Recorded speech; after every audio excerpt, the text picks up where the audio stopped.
Perkenalkan, nama saya Lian Ilvani Rumimper, semester 2 dari jurusan Teknik Informatika.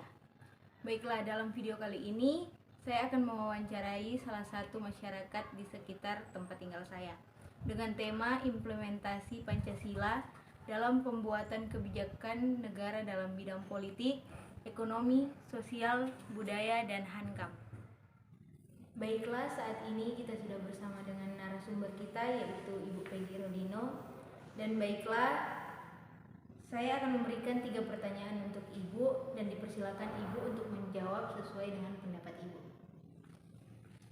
Baiklah, pertanyaan pertama, bagaimana pendapat Ibu jika di suatu wilayah di Indonesia yang mayoritas penduduknya menganut sebuah agama tertentu, apakah lantas peraturan di wilayah tersebut harus mengikuti agama tersebut? Jika ya, jelaskan. Jika tidak, jelaskan. Kalau menurut saya, negara Indonesia adalah negara kesatuan Republik Indonesia. Kita ini adalah negara yang Bhinneka Tunggal Ika. Berarti terdapat banyak keragaman, perbedaan di suatu tempat. Dan tentang peraturan, walaupun di daerah itu terdapat suatu agama mayoritas, tetapi dalam prinsip pelaksanaan pemerintahan, peraturan, dan lain sebagainya harus melihat keanekaragaman agama yang ada, karena kita hidup saling hormat menghormati. Nah, kita masuk dalam pertanyaan kedua.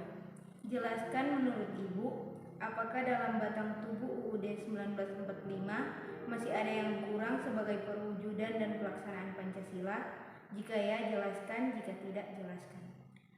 Tentang batang tubuh Undang-Undang Dasar 45 itu sudah dibuat dengan sedemikian baiknya oleh yang menyusunnya, dan itu sudah melihat berbagai macam aspek kehidupan sehingga terbentuklah apa yang dikatakan batang tubuh Undang-Undang Dasar 45. Di situ sudah mencakup banyak hal yang mengatur, ada fakir miskin, ada tentang keuangan, pengaturan keuangan, dan lain sebagainya. Dan apa yang terdapat dalam batang tubuh itu sangat lengkap menurut saya, karena semua hal yang memacu kebersamaan, keberagaman, bahkan pun kehidupan sudah diatur dengan sedemikian baiknya. Hanya saja pelaksanaan dari batang tubuh tersebut menurut saya kurang maksimal, karena apa yang sudah ditulis di batang tubuh belum secara sempurna itu dilaksanakan oleh entah itu pemerintah maupun bahkan pun masyarakat Republik Indonesia. Nah, kita masuk pertanyaan yang ketiga. Jelaskan pendapat Ibu terkait kebijakan pemerintah di bidang sosial, khususnya masalah penanganan COVID-19 yang berkaitan dengan masalah sosial masyarakat yang kurang mampu maupun yang terdampak COVID-19, khususnya di bidang ekonomi. Kalau menurut saya, apa yang sudah diatur oleh pemerintah, sudah dipikirkan oleh pemerintah tentang penanganan COVID itu sudah baik, karena mereka memikirkan kelangsungan hidup orang banyak.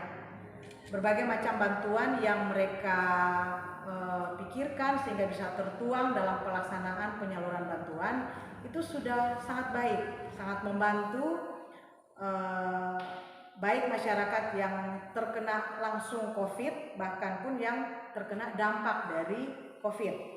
Misalnya banyak perusahaan yang ditutup, banyak perusahaan-perusahaan yang menonaktifkan karyawannya, tetapi pemerintah memikirkan kelangsungan hidup daripada masyarakat, sehingga muncullah berbagai macam bentuk bantuan. Tetapi yang sangat disayangkan, bantuan dari pemerintah itu sudah begitu baiknya diatur, tetapi sampai ke masyarakatnya itu kurang greget. Karena apa? Karena sekarang ini banyak bantuan yang seharusnya kena sasaran, misalnya ke yang kena COVID, bahkan pun yang berdampak COVID. Tetapi kalau orang langsung lihat di masyarakat, banyak masyarakat yang sebenarnya tidak layak menerima, yang terima bantuan tersebut. Jadi apa yang sudah disusun oleh pemerintah sudah begitu baik, tetapi praktek pelaksanaan pemberian bantuan tersebut terkadang salah sasaran. Itu yang berdampak pada ekonomi. Karena sekarang ini kalau kita lihat bersama banyak tercipta kemiskinan yang diciptakan. Jadi misalnya kemiskinan di kota-kota Bagu 0, sekian persen, 0,1% lah misalnya sebelum COVID. Tetapi setelah COVID dia naik berlipat-lipat ganda. Karena apa? Karena untuk menurunkan bantuan itu ada kriteria-kriteria dan ada target yang harus mereka capai. Dan target itu tidak memungkiri menyebabkan terciptanya kemiskinan. Jadi karena bantuannya tidak kena sasaran, akhirnya tercipta kemiskinan yang baru. Sekarang banyak orang yang pegang HP terima bantuan karena hanya untuk memenuhi target dari pemerintah. Demikian. Ya, itulah pendapat menurut Ibu Peggy Rogino, dan kepada Ibu diucapkan banyak terima kasih karena telah meluangkan waktu untuk diwawancarai. Sekian dan terima kasih. Itulah video wawancara dari masyarakat mengenai implementasi Pancasila dalam pembuatan kebijakan negara dalam bidang politik, ekonomi, sosial, budaya, dan hankam. Sekian dan terima kasih. We keep this love in a photograph.